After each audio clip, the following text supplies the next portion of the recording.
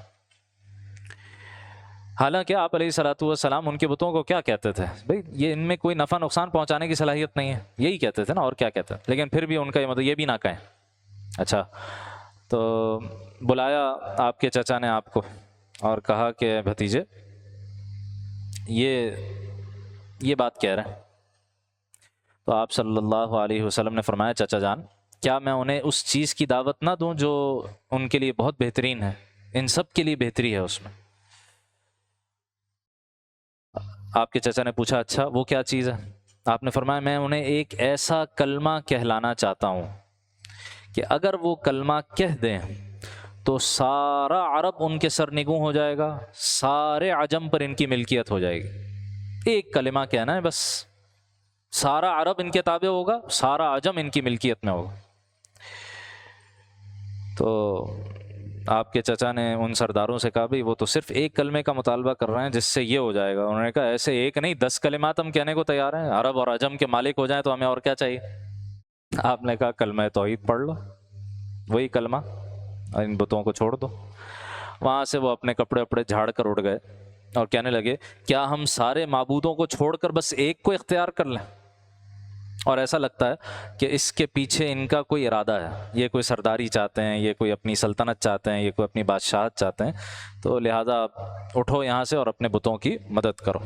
تو بالکل یہی پورا واقعہ پہلے رکوع میں اللہ سبحانہ و تعالیٰ نے ذکر فرما دیا۔ آیت نمبر 4 میں فرمایا وَعَجِبُوا أَن جَاءَهُم مُنذِرٌ مِّنْهُمْ، ان قریش کے لوگوں کو اس بات پر تعجب ہوا ہے کہ ان کے پاس ایک خبردار کرنے والا انہی میں سے آ گیا ہے۔ وَقَالَ الْكَافِرُونَ هَذَا سَاحِرٌ كَذَّابٌ، اور ان کافروں نے تو یہ کہہ دیا ہے کہ یہ تو جادوگر ہیں، کذاب۔ ایک ہوتا ہے کاذب، جھوٹا، ایک ہے کذاب، بہت بڑا جھوٹا، بہت بڑا جھوٹا۔ نبی علیہ السلام کی شان میں ایسی گستاخی۔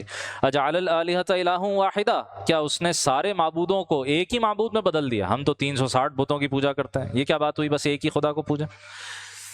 ان ھذا لشیء عجاب، یہ تو بڑی عجیب بات ہے۔ وانطلق الملأ منهم ان امشوا واصبروا علی آلہتکم، ان سردار لوگوں نے یہ کہہ کر وہاں سے وہ چل دیے کہ چلو اپنے خداؤں کی عبادت پر ڈٹے رہو۔ ان ھذا لشیء یراد، یہ بات تو ایسی ہے کہ اس کے پیچھے کچھ اور ہی ارادے معلوم ہوتے ہیں۔ ما سمعنا بہذا فی الملۃ الاخرہ، ہم نے تو یہ بات پچھلے دین میں کبھی بھی نہیں سنی۔ ان ھذا الا اختلاق، یہ تو صرف ایک من گھڑت بات ہے۔ انزل الذکر علیہ الذکر من بیننا، کیا ہم سب سرداروں کے بیچ اس پر اللہ کا ذکر نازل ہوا؟ ایک یتیم ملا تھا اللہ قرآن نازل کرنے کے لیے، معاذ اللہ، ہم پر کیوں نہیں نازل ہوا؟ بل ہم فی شک من ذکری، اصل بات ہے یہ لوگ میری نصیحت کے بارے میں شک میں مبتلا ہیں۔ بل لما یذوقوا العذاب، بلکہ اصل بات یہ ابھی انہوں نے عذاب کا مزہ چکھا نہیں ہے، اس لیے اس طرح کی باتیں کر رہے ہیں۔ انبیاء سابقین کا کچھ ذکر کیا گیا، پھر حضرت داؤد علیہ السلام کا ذکر ہے۔ اچھا، یہ سورہ صاد اس اعتبار سے کافی حساس ہے کہ اس میں حضرات انبیاء علیہم السلام کے توبہ اور استغفار کے واقعات ذکر کیے گئے۔ تو پھر وہی بات نا کہ جو لوگ اہل نہیں ہوتے جب وہ قرآن کی تفسیر کے میدان میں قدم رکھتے ہیں تو پھر گڑبڑ کر دیتے ہیں۔ تو جدید دور میں بعض لوگوں نے یہ گڑبڑ کر دی کہ جو اہل سنت کے ہاں طے شدہ عقیدہ ہے انبیاء کی معصومیت کا، انبیاء معصوم ہوتے ہیں، ان سے گناہ نہیں ہو سکتا، اور یہ کسی ایک آیت نہیں، بہت سی آیات اور بہت سی احادیث سے یہ عقیدہ ثابت ہے۔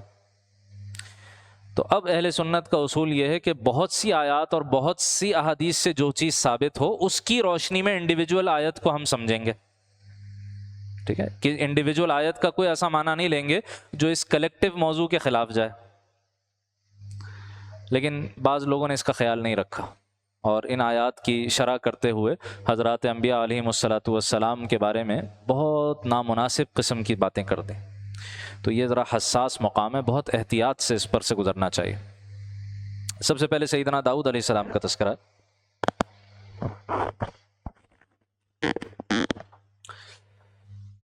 سیدنا داؤد علیہ السلام نے اپنے اوقات کو تقسیم کیا ہوا تھا۔ گھر میں اپنے اوقات کو 3 حصوں میں تقسیم کیا ہوا تھا۔ ایک حصہ خود اللہ تعالیٰ کی عبادت میں مصروف رہتے تھے، ایک حصہ گھر والے وہ عبادت میں مصروف رہتے تھے، اور ایک حصہ انہوں نے مختص کیا ہوا تھا لوگوں کی مسائل سننے کے لیے، کہ کوئی ایسا مسئلہ جو دربار میں نہیں حاضر ہو سکا وہ گھر آ کے مسئلہ بیان کر دے۔ بادشاہ تھے اپنے وقت کے۔ تو اب جس وقت میں حضرت داؤد کی عبادت کا وقت تھا اور اس وقت دروازہ بند تھا، کسی کو اندر آنے کی اجازت نہیں ہوتی تھی، اس وقت اذ تصور المحراب کہ ان کی عبادت گاہ کی دیوار چڑھ کر 2 آدمی اندر آ گئے۔ تو داؤد علیہ السلام گھبرا گئے، پتہ نہیں کس ارادے سے آئے، مرکزی دروازے سے نہیں آئے، دروازہ تو بند ہے، اجازت لے کر آنا چاہیے تھا، وہ دیوار پھلانگ کر آ گئے۔ انہوں نے کہا ڈریے مت، ہمارا ایک آپس کا ایک جھگڑا ہے، تو انصاف کے ساتھ ہمارے درمیان فیصلہ کر دیجئے۔ تو ایک آدمی نے کہا کہ یہ میرا بھائی ہے۔ اب وہ حقیقی بھائی ہے یا ویسے ہی دینی بھائی ہے؟ بس کہا یہ میرا بھائی ہے، اس کے پاس 99 دمبیاں ہیں، 99 دمبیاں ہیں، اور میرے پاس ایک ہی دمبی ہے، اور یہ مجھ پر پریشر ڈال رہا ہے، زور دے رہا ہے، طرح طرح سے حربے استعمال کر رہا ہے کہ کسی طرح مجھ سے میری ایک دمبی بھی لے لے، حالانکہ اسی کے دودھ پر گزارا ہو رہا ہوتا ہے اور اسی کو ہم پال رہے ہیں، تو یہ تو زیادتی کر رہا ہے میرے ساتھ۔ حضرت داؤد علیہ السلام نے فرمایا لقد ظلمک بسؤال نعجتک الی نعاجہ، کہ اس نے اپنی دمبیوں میں شامل کرنے کے لیے تمہاری دمبی کا جو مطالبہ کیا ہے اس میں یقیناً تو اس نے تم پر ظلم کیا ہے۔ اور پھر ایک حقیقت کا بیان ہے، وَإِنَّ كَثِيرًا مِّنَ الْخُلَطَاءِ، اور بہت سے لوگ جن کے درمیان شراکت ہوتی ہے، پارٹنرشپ ہوتی ہے، کوئی بھی بزنس کر رہے ہیں، کوئی بھی کاروبار کر رہے ہیں، ایک سے زیادہ اس کے مالک ہیں، ایک سے زیادہ پارٹنرز ہیں، لَيَبْغِي بَعْضُهُمْ عَلَى بَعْضٍ، ان میں سے اکثر ایک دوسرے پر زیادتی کر بیٹھتے ہیں۔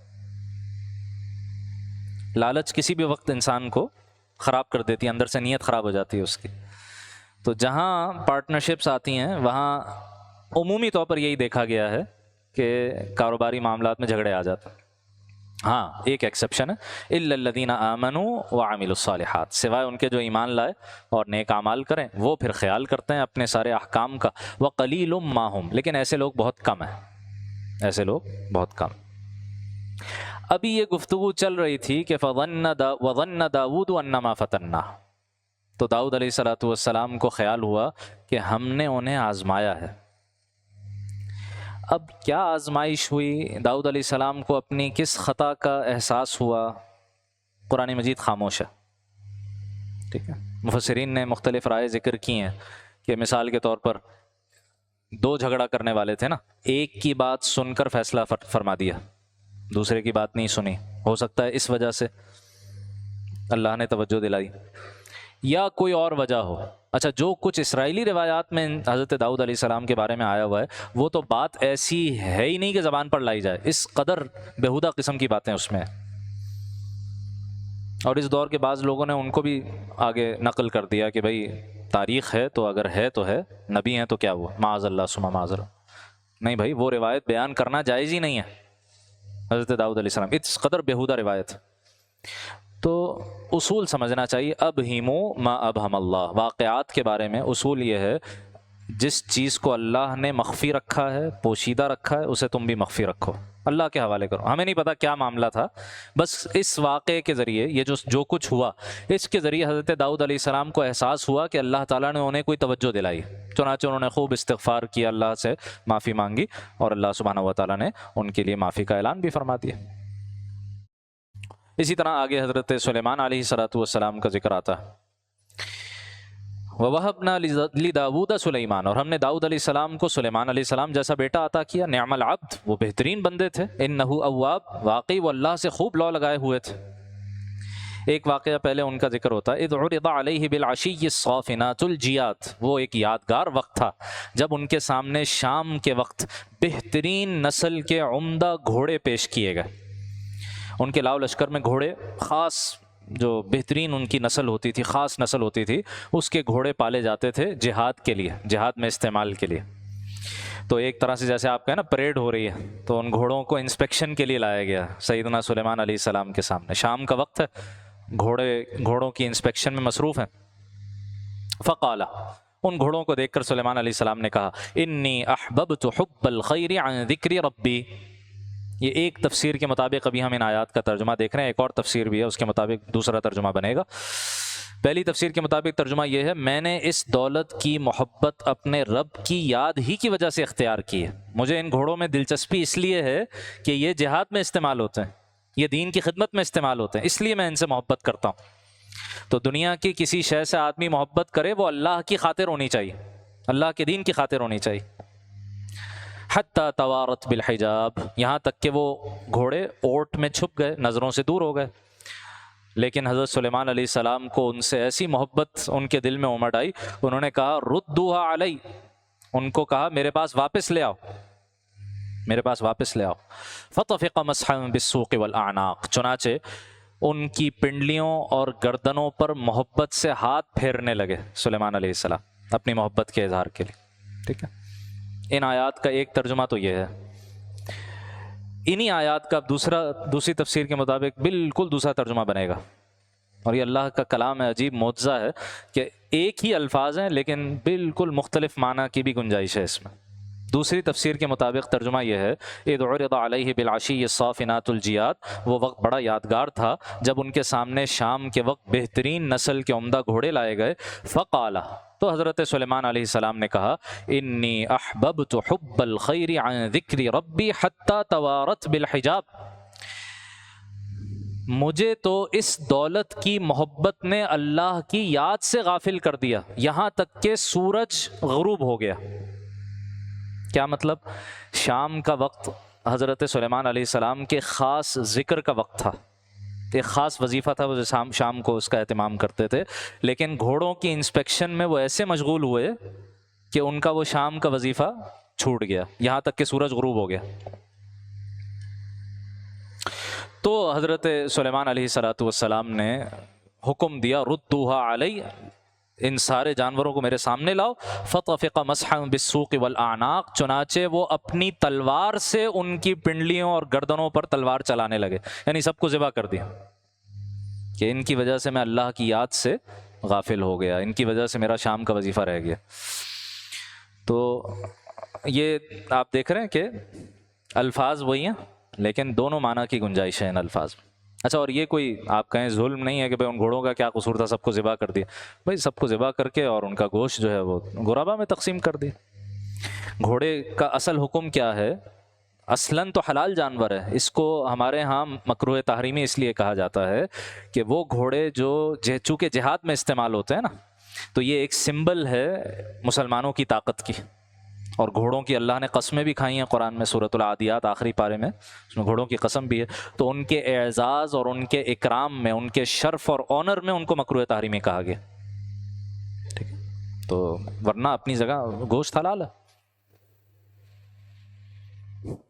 آگے اب سلیمان علیہ السلام کا ایک اور واقعہ جس میں ان کو آزمایا گیا، اور وہ بھی بالکل مبہم بات کی گئی. وَلَقَدْ فَتَنَّا سُلَيْمَانَ، اور یہ بھی واقعہ ہے کہ ہم نے سلیمان علیہ السلام کی ایک آزمائش کی. وَأَلْقَيْنَا عَلَى كُرْسِيِّهِ جَسَدًا، اور ہم نے ان کی کرسی پر ایک جسم لا کے ڈال دیا، ایک جسم ان کی کرسی پر لا کر ڈال دیا، ان کے تخت پر لا کر ڈال دیا. ثُمَّ أَنَابَ، پھر انہوں نے اللہ کی طرف رجوع کیا.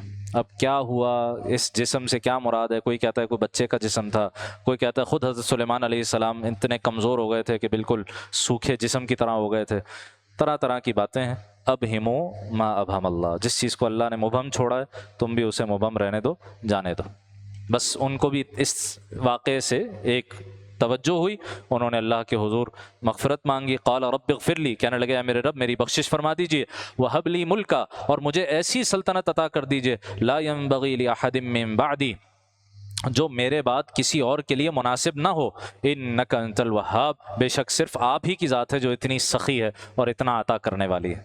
چنانچہ ان کی سلطنت ایسی غیر معمولی تھی کہ انسانوں پر بھی تھی, جانوروں پر بھی تھی, جنات پر بھی تھی, اور حشرات کی بھی زبان سمجھتے تھے, اور اسی طریقے سے ان کا جو ہواؤں پر ان کا تسلط, ٹھیک ہے, وہ ساری باتیں پہلے گزر چکی. یہ جو دعا مانگی تو نبی اکرم صلی اللہ علیہ وسلم کے زمانے میں بھی ایک واقعہ پیش آیا. ایک جن تھا بڑا دیو ہیکل, جس نے آپ صلی اللہ علیہ وسلم پر حملہ کرنے کی کوشش کی, نقصان پہنچانے کی کوشش کی. ظاہر ہے آپ تو اللہ کی حفاظت میں تھے, آپ کو کیا نقصان پہنچ سکتا تھا, آپ نے اس کو قابو کر لیا, لیکن پھر چھوڑ دیا. اگلے دن صحابہ کو بتایا کہ ایسے ایک جن تھا بڑا قوی دیو ہیکل, اس نے مجھ پر حملہ کرنے کی کوشش کی.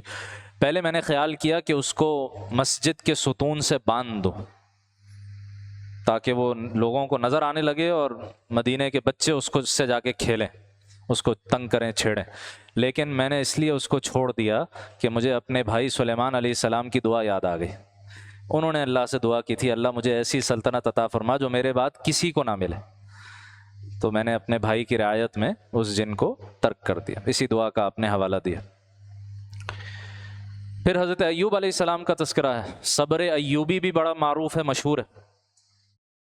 سخت بیماری میں مبتلا کر دیے گئے, اور پھر اللہ سبحانہ و تعالیٰ سے انہوں نے دعا مانگی. رب اذ نادى ربه انی مسنی الشیطان بنصب وعذاب, کہ جب انہوں نے اپنے رب کو پکارا کہ شیطان مجھے دکھ اور تکلیف لگا گیا ہے, یہ شیطان کی طرف سے تکلیف آئی ہے, تو اللہ آپ ہی رحم فرمائیے. حکم دیا ارکض برجلک, اپنا پاؤں زمین پر مارو. تو جیسے حضرت اسماعیل علیہ السلام کے پیر رگڑنے سے آب زمزم جاری ہو گیا تھا, ایسے ہی یہاں حضرت ایوب علیہ السلام کے زمین پر پیر مارنے سے پانی جاری ہو گیا. ھذا مغتسل بارد وشراب, یہ لو, یہ ٹھنڈا پانی نہانے کے لیے بھی ہے اور پینے کے لیے بھی ہے, اور اس پانی کے استعمال سے اللہ نے ان کو شفا عطا فرمائی. ووهبنا له اهله ومثلهم معهم, اس طرح ہم نے انہیں ان کے گھر والے بھی عطا کر دیے اور ان کے ساتھ اتنے ہی اور بھی. بیماری کے زمانے میں مال بھی ختم ہو گیا تھا سارا, بہت مالدار تھے ابتدا میں سیدنا ایوب علیہ السلام, اور بیٹے بھی بہت تھے, بیٹیاں بھی بہت تھیں, گھر والے بھی بہت تھے. اور بعض تاریخی روایات میں آتا ہے, واللہ عالم کہاں تک صحیح ہے کہاں تک نہیں, کہ شیطان نے باری تعالیٰ کے حضور کہا کہ اللہ یہ جو آپ کا بندہ ایوب ہے نا, یہ تو آپ کی عبادت میں صبح شام اس لیے مشغول رہتا ہے کہ آپ نے اس کو بہت مال دیا ہوا ہے, یہ سارا اس سے چھن جائے پھر آپ دیکھیے گا کہ یہ آپ کو یاد کرتا ہے یا نہیں کرتا. تو اللہ نے کہا لو آزما لیتے ہیں, تو آزمائش آ گئی. ایک روایت ہے واللہ عالم, باقی یہ نہ بھی ہو تب بھی اللہ نے ویسے آزما لیا. رحمتا منا وذکریٰ لأولی الالباب, تاکہ ان پر ہماری رحمت ہو اور عقل والوں کے لیے ایک یادگار نصیحت ہو. اب آگے ایک واقعے کا ذکر ہے سیدنا ایوب ہی کا علیہ السلام. دوران بیماری سب گھر والے یا تو ان کو چھوڑ کے چلے گئے تھے یا ان کا انتقال ہو گیا تھا, صرف ایک مخلص بیوی وہ ساتھ تھی, با وفا, اور وہ خدمت کیا کرتی تھی. ایسا کوئی واقعہ ہو گیا, اب اس میں بھی تاریخی روایات میں بہت کچھ ہے, تو اس میں تفصیل میں ہم نہیں جا رہے, بس کوئی ایسا واقعہ ہو گیا کہ حضرت ایوب علیہ السلام اپنی اس بیوی سے ناراض ہو گئے, اور ناراض ہو کے انہوں نے قسم اٹھا لی کہ جب میں صحت یاب ہوں گا تو تمہیں 100 کوڑے ماروں گا. حالانکہ وہ ایک واحد تھی جو خدمت کرتی تھی اور با وفا تھی, لیکن حضرت ایوب علیہ السلام نے ناراضگی میں یہ کہہ دیا. اب جب شفا یابی ہو گئی تو اب حضرت ایوب علیہ السلام پریشان کہ اس نے اتنی خدمت کی, اب میں اس کو 100 کوڑے ماروں. قسم اٹھا چکے تھے اور یہ نہیں چاہتے تھے کہ قسم ٹوٹ جائے. تو اللہ تعالیٰ نے ایک ایسا طریقہ سکھایا کہ قسم بھی پوری ہو جائے اور زیادہ تکلیف بھی نہ ہو, چوٹ ووٹ بھی نہ لگے, پریشان بھی نہ ہو زیادہ. فرمایا وَخُذْ بِيَدِكَ ضِغْثًا, ہم نے کہا اپنے ہاتھ میں تنکوں کا ایک مٹھا لو, 100 تنکوں کا ایک مجموعہ لو, فَاضْرِبْ بِهِ, اس سے مار دو, وَلَا تَحْنَثْ, اور اپنی قسم مت توڑو. آپ بتائیے اسی کو ہیلا کہتے ہیں نا, یہ ہیلا کون سکھا رہا ہے؟ اللہ تعالیٰ خود سکھا رہا ہے.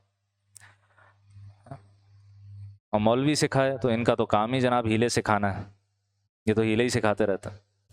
بھائی ہیلے دو طرح کے ہیں، ایک ممنوع ہے، وہ ہیلا جو ہم پہلے سورہ اعراف میں پڑھ چکے ہیں، وہ جو مچھلیوں والا واقعہ، اصحاب السبت ہفتے والے دن جن لوگوں نے مچھلی پکڑنے کے لیے ہیلے کیے تھے، وہ شریعت کے حکم کو بائی پاس کرنے کے لیے ہیلا تھا، تو اس پر اللہ نے انہیں سور اور بندر بنا دی۔ یہاں ایوب علیہ السلام چاہتے ہیں کہ شریعت کے حکم پر عمل کریں، قسم نہ توڑنی پڑے، لیکن اس میں ایک شدید مشقت آ رہی ہے کہ 100 کوڑے اچھی خاصی اس کی کوڑے واقعی مارے جائیں، تو وہ تو شریعت نے بدکاری کی اور حد قذف کی اور شراب نوشی کی سزائیں بیان کی ہیں، 80 کوڑے، 100 کوڑے۔ تو اللہ تعالیٰ نے ایک وے آؤٹ بتا دیا۔ تو جو علماء جس قسم کے ہیلے بتاتے ہیں وہ اس نوعیت کے ہوتے ہیں۔ اچھا، ہر ہیلا ہر ایک کے لیے جائز بھی نہیں ہوتا۔ آج کل چونکہ رمضان کا مہینہ ہے، زکوٰۃ کے حوالے سے مسائل بیان ہو رہے ہوتے ہیں، تو زکوٰۃ سے بچنے کے لیے لوگ ایک ہیلا کرتے ہیں۔ بھائی زکوٰۃ کے مال، انسان کے مال پر اگر وہ نصاب تک پہنچا ہوا ہے تو زکوٰۃ کب لازم آتی ہے؟ سال گزرنے پر لازم آتی ہے نا، حولان حول، سال کا گزرنا ضروری ہوتا ہے۔ تو شوہر بیوی اگر آپس میں یہ کر دیں کہ جو کچھ شوہر کی ملکیت میں ہے وہ سال پورا ہونے سے پہلے بیوی کو ٹرانسفر کر دے، جو بیوی کی ملکیت میں ہے وہ شوہر کو ٹرانسفر کر دے، سال پورا ہی نہیں ہونے دیں، تو ٹیکنیکلی تو زکوٰۃ نہیں آئے گی، لیکن پھر اللہ کے ہاں جو حشر ہوگا اس کے لیے آدمی تیار ہو جائے، کیونکہ یہ سیدھا سیدھا شریعت کا حکم بائی پاس کرنے کا ایک طریقہ ہے نا۔ لیکن ہو سکتا ہے کسی شخص کے لیے جائز ہو، کوئی ایسا شخص ہے جس کے پاس محدود اماؤنٹ ہے، اس کی وہ زکوٰۃ نکالتا رہے، ٹھیک ہے، اور اس کے ذرائع آمدن اور کچھ نہ ہو، تو اس کا وہ سرمایہ کم ہوتا رہے گا، کم ہوتا رہے گا، کم ہوتا رہے گا۔ ہو سکتا ہے، یقین سے نہیں کہہ رہے، ہو سکتا ہے کسی ایسے شخص کے لیے کوئی مفتی اس بات کی اجازت دے کہ آپ کے خاص سرکمسٹانسز اور حالات میں اس طرح کی کوئی تدبیر اختیار کی جا سکتی، یہ ہو سکتا ہے۔ تو ہر ہیلا ہر ایک کے لیے نہیں ہوتا، ہیلا اسپیسیفک ہوتا ہے اس فرد کے لیے کہ جو شریعت کے کسی حکم پر عمل کرنا چاہتا ہے لیکن کسی سخت مشقت میں آ رہا ہے اس حکم پر عمل کرنے کی وجہ سے، تو اس کو کوئی وے آؤٹ بتا دیا جائے گا، اور اس پر فقہ میں پورا باب ہے اور اس میں بڑی مہارتیں ہوتی ہیں علماء کی۔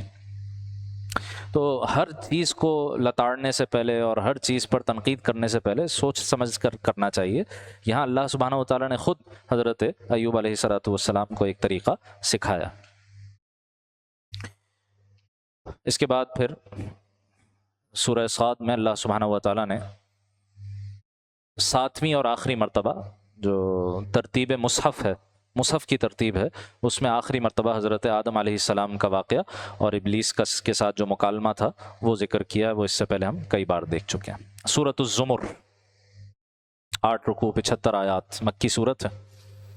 اس میں بھی توحید، رسالت، آخرت کا مضمون ہے، مشرکین کے عقائد کی تردید ہے، اور زمر کہتے ہیں گروہ کو۔ تو کل قیامت کے دن جو اہل جنت کا ایک گروہ ہوگا، اہل جہنم کا گروہ ہوگا، تو قیامت کے احوال اس میں بیان ہوئے، اور خاص طور پر توبہ کے موضوع پر عظیم الشان آیات ہیں جو اللہ سبحانہ و تعالیٰ نے یہاں عطا فرمائی۔ ابتدا میں اللہ تعالیٰ کی قدرت کی نشانیاں دکھا کر پھر فرمایا ان تکفروا، یہ ساری نشانیاں دیکھ کر بھی اگر تم کفر کی روش اختیار کرو، نہ مانو اللہ کو یا اللہ کی ناشکری کرو، فإن اللہ غنی عنکم، تو اللہ تم سے غنی ہے، بے نیاز، اللہ کو تمہاری کوئی پرواہ نہیں، اللہ کو تمہاری عبادت کی کوئی ضرورت نہیں۔ ولا یرضی لعبادہ الکفر، وہ اپنے بندوں کے لیے کفر پسند نہیں کرتا۔ یہاں سے وہ تقدیر والا مسئلہ بھی حل ہو جاتا۔ تقدیر والا مسئلہ کیا ہے؟ بھائی لوگ پریشان ہوتے ہیں کہ اگر ہم کوئی غلط کام کر رہے ہیں تو اللہ نے اجازت دی ہے تو کر رہے ہیں نا، تو بھائی اجازت الگ چیز ہے اور اللہ کا اس کام پر خوش ہونا یہ بالکل الگ چیز ہے۔ ضروری نہیں ہے کہ ہر وہ کام جس کی اللہ اجازت دے رہے ہیں اس پر اللہ خوش بھی ہوتے ہیں۔ اللہ تعالیٰ نے تو اچھا ہر کام کی اجازت اسی لیے دی ہے کہ امتحان بنایا ہے اس دنیا کو، اگر اجازت ہی نہ ہو کفر اور شرک کی تو پھر امتحان کس بات کا؟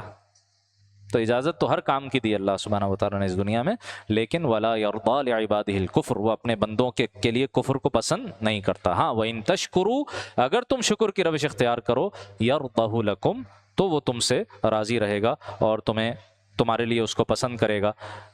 پھر اس حقیقت کا بیان ہے جو قرآن مجید میں کم و بیش 6 مرتبہ ذکر ہوئی، وَلَا تَزِرُ وَازِرَةٌ وِزْرَ أُخْرَى، کوئی بوجھ اٹھانے والا قیامت کے دن کسی دوسرے کا بوجھ نہیں اٹھائے گا، ہر ایک کو اپنے گناہوں کا وبال خود جھیلنا پڑے گا۔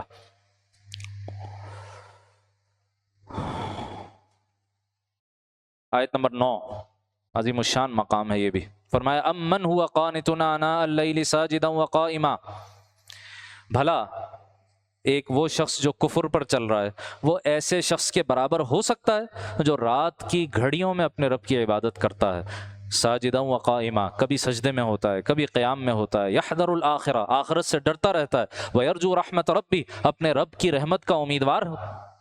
یہ دو افراد کیسے برابر ہو سکتے ہیں؟ ایک کافر ایک مشرک، اور دوسری طرف ایک بندے مومن جو اللہ کی عبادت میں صبح شام اور خاص طور پر رات کا جو آخری پہر تہجد کا وقت وہ گزارتا ہے سجدے اور قیام میں، آخرت سے ڈرتا رہتا ہے، رب کی رحمت کا امیدوار ہے۔ یہ دو افراد کیسے برابر ہو سکتے ہیں؟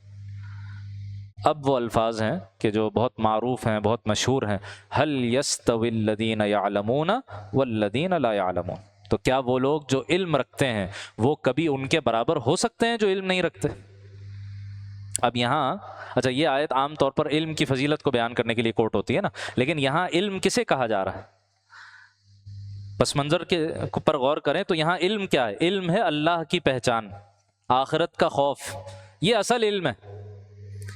باقی شریعت کے جو علوم ہیں وہ تبھی فائدہ مند ہیں جب اللہ کے خوف اور آخرت کے احساس کے تحت ان پر عمل ہو اور لوگوں کو سکھایا جائے تو فائدہ دیں گے، یہ نہ ہو تو پھر یہ شریعت کے علوم لوگوں کو بعض اوقات گمراہ کرنے کا ذریعہ بنتے ہیں، لوگ ان سے غلط سلط مسئلے نکال کے لوگوں کو گمراہ کر رہے ہو۔ انما یتذکر اولو الالباب، بے شک نصیحت تو وہی لوگ قبول کرتے ہیں جو عقل مند ہیں۔ آیت نمبر 22، افمن شرح اللہ صدرہ للاسلام، بھلا کیا وہ شخص جس کا سینہ اللہ نے اسلام کے لیے کھول دیا ہے، فہو علی نور من ربہ، جس کے نتیجے میں وہ اپنے رب کی عطا کی ہوئی روشنی میں آ چکا ہے، کیا یہ ان لوگوں کے برابر ہو سکتا ہے کہ جن کے دل پتھر ہو چکے ہیں؟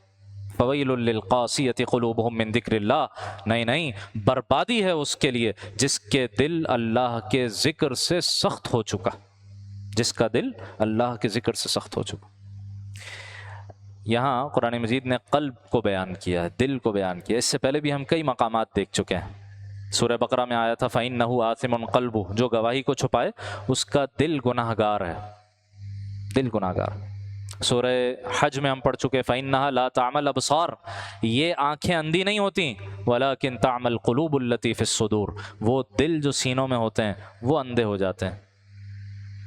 اسی سے پہلے کہا کیا یہ زمین پر چل پھر کر نہیں دیکھتے، سفر نہیں اختیار کرتے عبرت کی نیت سے؟ فَتَكُونَ لَهُمْ قُلُوبٌ يَعْقِلُونَ بِهَا، تو ان کے ایسے دل ہوتے جن سے یہ سوچتے سمجھتے۔ پتہ چلا دل سوچتا بھی ہے، دل دیکھتا بھی ہے، دل سنتا بھی ہے، دل غور و فکر بھی کرتا ہے، دل گناہ بھی کرتا ہے۔ یہ ہاتھ پیر آنکھ کان اس فزیکل جسم کی بات نہیں ہو رہی، یہ روح کی بات ہو رہی ہے جو اصل انسان ہے، اصل انسان۔ اسی لیے تو اس کو سلطان الاعضاء کہا جاتا ہے، تمام اعضاء کا سلطان ہے۔ اور مشہور حدیث ہے، آپ صلی اللہ علیہ وسلم فرماتے ہیں الا ان فی الجسد لمضغہ، بے شک جسم میں ایک ایسا گوشت کا ٹکڑا ہے کہ اذا صلح صلح الجسد کلہ، وہ صحیح رہے تو پورا جسم صحیح رہتا ہے، واذا فسدت فسد الجسد کلہ، وہ خراب ہو جائے تو سارا جسم خراب ہو جاتا ہے۔ الا وہی القلب، وہ دل ہے۔ اور سورہ شعراء میں ابراہیم علیہ السلام کی دعا میں گزر چکا کہ کل قیامت کے دن یوم لا ینفع مال ولا بنون، قیامت کے دن کسی کو اس کا نہ مال کام آئے گا نہ بیٹے کام آئیں گے، الا من اتى اللہ بقلب سلیم، بس نجات اس کو ملے گی، فائدہ اس کو ملے گا اپنی مال اور اولاد سے جو صحیح سالم دل لے کر اللہ کے سامنے پہنچ گیا، دنیا میں ہمیں اس دل کے ساتھ بھیجا گیا ہے جس میں روح ایک نور کی صورت میں، ایک روحانی روشنی کی صورت میں ہے، اور امتحان یہ ہے کہ مرتے دم تک اس روشنی کی حفاظت کرنی ہے، اس کو بجھنے نہیں دینا، اس میں مستقل اضافے کی کوشش کرنی۔ اس اضافے کا طریقہ بھی اس آیت میں اللہ نے بتا دیا، شرح صدر، سینہ کھل جائے اس روشنی سے۔ وہ طریقہ کیا ہے؟ اللہ کا ذکر، کثرت سے اللہ اللہ کرنا، اس سے وہ سینے میں نور پیدا ہوتا ہے، اس روشنی میں اضافہ ہوتا ہے، پھر نیک اعمال کی توفیق ملتی ہے، گناہوں کی نفرت دل میں بیٹھ جاتی ہے، گناہ چھوڑنا آسان ہو جاتا ہے، نیکیاں اختیار کرنا آسان ہو جاتا ہے۔ فویل للقاسیۃ قلوبہم من ذکر اللہ، بربادی ہے ان کی جن کے دل اللہ کے ذکر سے سخت ہو چکے ہیں، اولئک فی ضلال مبین، یہ لوگ کھلی گمراہی میں مبتلا ہیں۔ قرآن مجید کی شان، ذکر کی ایک صورت کیا ہے؟ قرآن کی تلاوت۔ اللہ نزل احسن الحدیث کتابا متشابہا مثانی، اللہ نے بہترین کلام نازل فرمایا ہے، ایک ایسی کتاب جس کے مضامین ایک دوسرے سے ملتے جلتے ہیں۔ اب جب اہل ایمان اس قرآن کو پڑھتے ہیں یا سنتے ہیں تو ان کی کیفیت کیا ہوتی ہے؟ اس کیفیت پر توجہ کرنے کی ضرورت ہے۔ ایک ہے الفاظ، ایک ہے اس کا مفہوم، اس کا معنی، اس کے احکام، ایک ہے مفہوم نہیں بھی پتہ، معنی نہیں بھی پتہ، لیکن اس کا جسم پر کیا اثر جنریٹ ہونا چاہیے، قرآن کی تاثیر کیا ہے۔ تقشعر منہ جلود الذین یخشون ربہم، وہ لوگ جن کے دلوں میں اپنے رب کا روب ہے، اپنے رب کی خشیت ہے، ان کی کھالیں اس قرآن سے کانپ اٹھتی ہیں، جس کو ہم اپنے محاورے میں کہتے ہیں رونگٹے کھڑے ہو جاتے ہیں، قرآن سن کر رونگٹے کھڑے ہو جاتے ہیں۔ پھر کیا ہوتا ہے؟ پہلے تو خوف کی کیفیت ہوتی ہے، ثم تلین قلوبہم وجلودہم الی ذکر اللہ، پھر ان کے جلودہم وقلوبہم، ان کے جسم اور ان کے دل نرم پڑ کر اللہ کی طرف متوجہ ہو جاتا ہے۔ یہ ہے قرآن مجید کی تلاوت کی تاثیر۔ یہاں معنی مفہوم کی باتیں نہیں ہو رہی، تلاوت کی بات ہو رہی، تو کثرت سے تلاوت کرنی چاہیے، یہاں تک کہ جب بھی ہم تلاوت میں مشغول ہوں، جو کیفیت ہمیں اچیو کرنی ہے، جس کو ٹارگٹ بنانا ہے، وہ یہ ہے جہاں سورہ انفال میں کہا الذین اذا ذکر اللہ وجلت قلوبہم، جب اللہ کا ذکر کیا جاتا ہے ان کے دل کانپ اٹھتے ہیں۔ یہاں کھال کی بات ہو رہی، رونگٹے کھڑے ہو جاتے ہیں، جھرجھری سی طاری ہو جاتی ہے، اور پھر اللہ کی یاد کی طرف آدمی کا دل مائل ہو جاتا ہے۔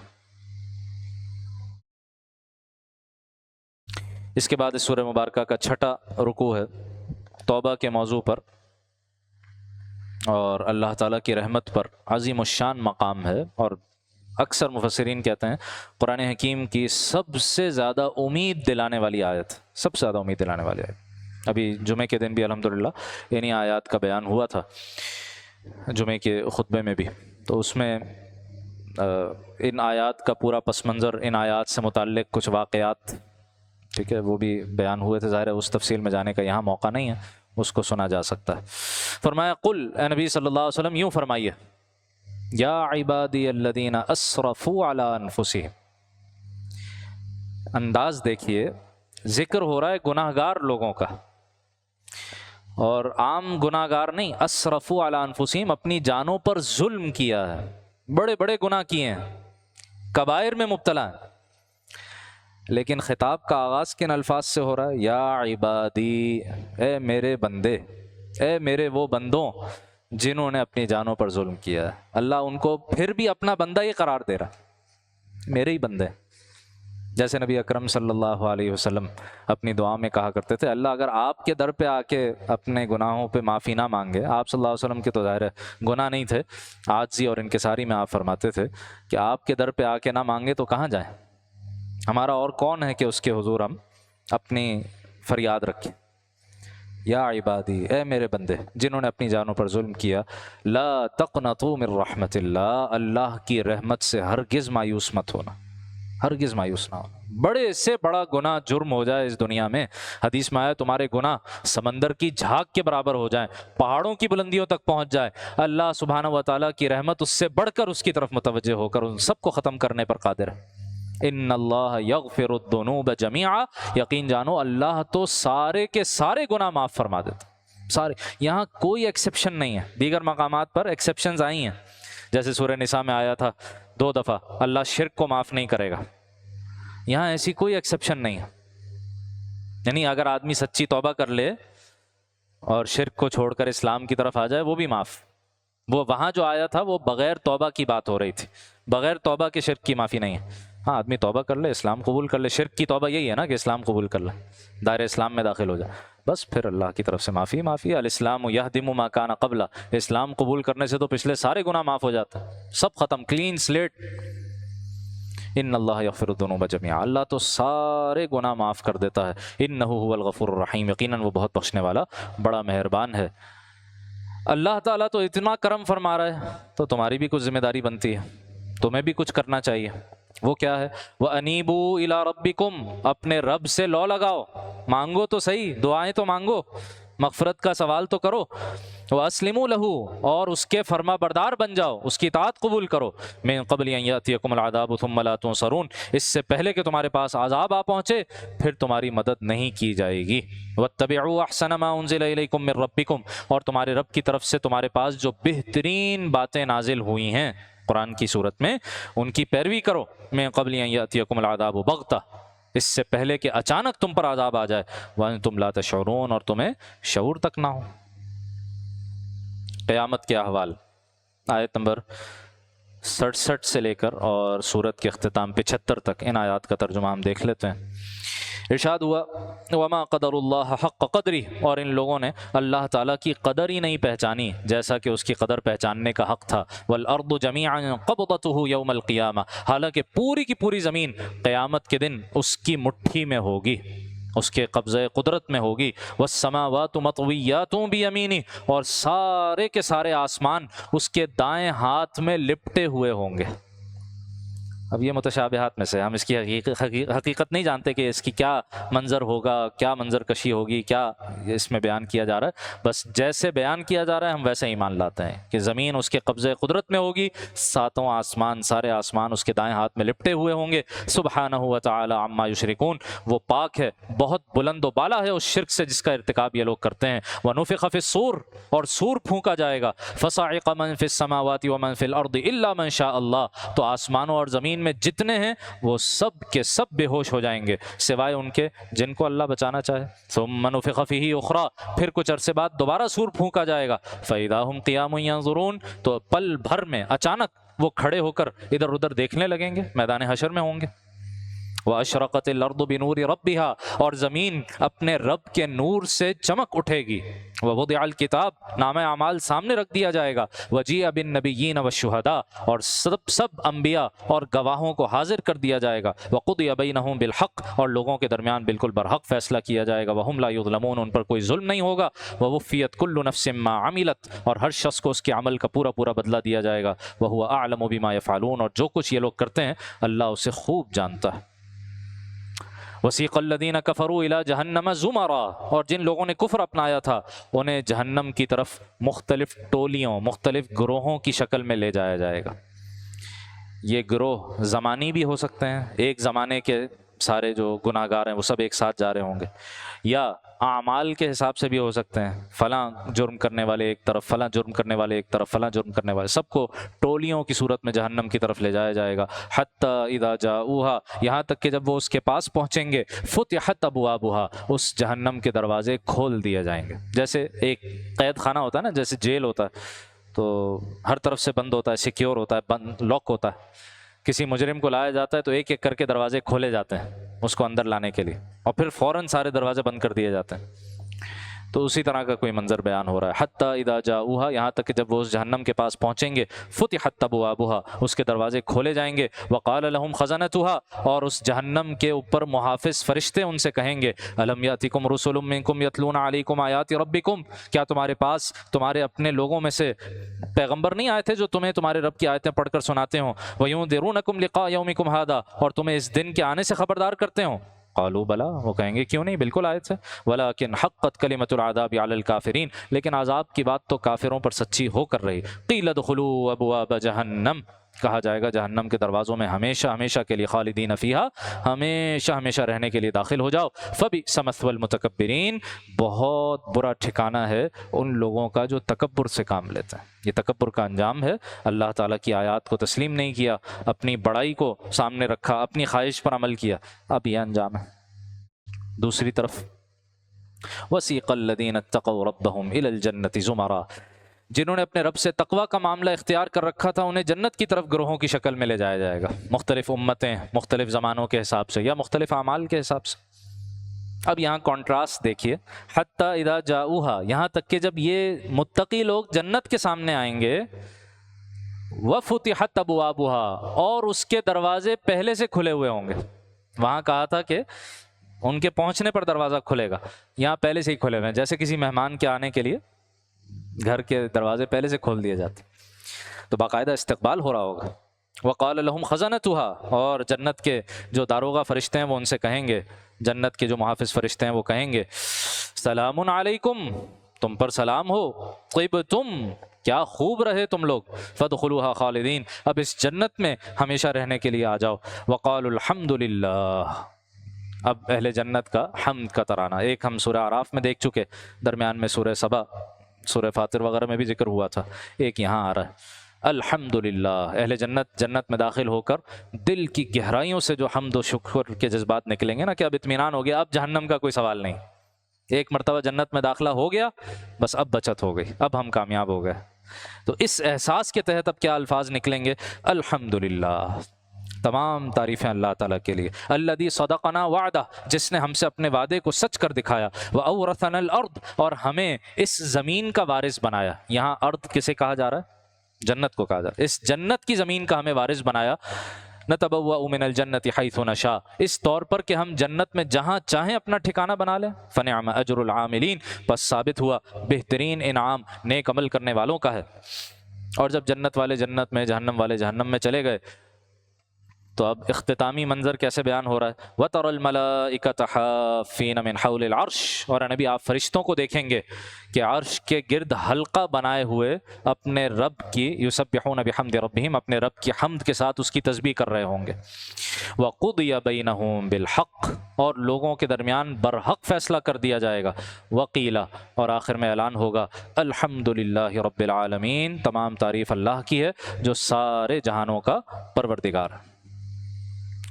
سورۃ المؤمن، یہاں سے سلسلہ حوامیم شروع ہو رہا ہے، یعنی وہ صورتیں جن کا آغاز حروف مقطعات حامیم سے ہوتا ہے۔ 7 صورتیں ہیں سورۃ المؤمن سے لے کر اور سورۃ الاحقاف تک۔ یہ 7 صورتیں، ان کو ایک مشترک عنوان مفسرین نے دیا عروس القرآن، کہ یہ گویا قرآن کی دلہن ہے، جیسے سورہ رحمان کو بھی عروس القرآن کہا جاتا ہے، ان 7 صورتوں کو بھی کہا جاتا ہے۔ عربی فصاحت، بلاغت، ادبیت اپنے عروج پر ہے، عروج پر ہے، اور خوبصورت ایک ردم بنتا ہے ان صورتوں میں۔ تمام صورتیں مکی ہیں اور مکی صورتوں والے عقائد ہیں۔ سورۃ المؤمن میں اس کو المؤمن کیوں کہا جاتا ہے؟ سورہ قصص میں واقع آیا تھا کہ جب حضرت موسیٰ علیہ السلام سے وہ قبطی خطا سے، غلطی سے قتل ہو گیا تھا، تو دربار کے ایک شخص نے آ کر بتایا تھا کہ دیکھو تمہارے قتل کے مشورے ہو رہے ہیں، یہاں سے چلے جاؤ، وہ ہمدرد تھا ان کا۔ تو غالب گمان یہ ہے کہ اسی مومن کی یہاں بات ہو رہی ہے، جس کے بارے میں آتا ہے کہ یہ فرعون کا چچا زاد تھا اور یہ موسیٰ علیہ السلام پر ایمان لے آیا تھا، اپنے ایمان کو چھپا کر رکھا ہوا تھا، لیکن جب موسیٰ علیہ السلام کی جان پر بنی آئی تو اس نے اپنے ایمان کا اظہار کیا اور دربار میں، فرعون کے دربار میں زبردست تقریر کی۔ پوری تقریر اس صورت میں اللہ نے ذکر کی ہے، تو سورۃ المؤمن اس کو کہا گیا۔ دوسرا نام اس کا سورہ غافر بھی ہے، غافر اللہ کی صفت، بخشنے والا۔